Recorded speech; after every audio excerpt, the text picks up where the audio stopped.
সামনে বিধানসভা ভোট, সেই ভোটকে পাখির চোখ করে রেখেছেন সকল রাজনৈতিক দল।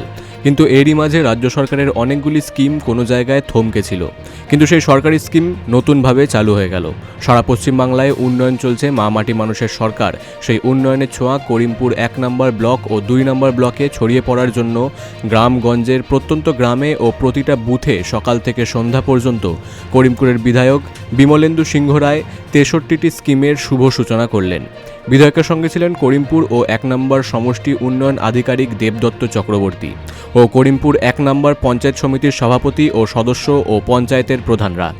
বিধায়ক তিনি বলেন, মা মাটি মানুষের সরকার সকল মানুষের জন্য উন্নয়ন করে চলেছে, আর এই উন্নয়নের ধারা বজায় থাকবে মমতা বন্দ্যোপাধ্যায়ের হাত ধরে। আর সেই উন্নয়ন পৌঁছে দিতে করিমপুর 1 নম্বর ব্লক ও 2 নম্বর ব্লকে তিনি সর্বদা আছেন। সকল মানুষের জন্য তিনি থাকবেন। সাধারণ জনগণের প্রতিক্রিয়া যে সরকারি স্কিমের যেগুলি শুভ সূচনা করলেন সাধারণ মানুষের অনেক উপকারে আসবে। নদিয়ার করিমপুর থেকে অর্ধেন্দু মালাকারের রিপোর্ট, বিগ নিউজ বাংলা।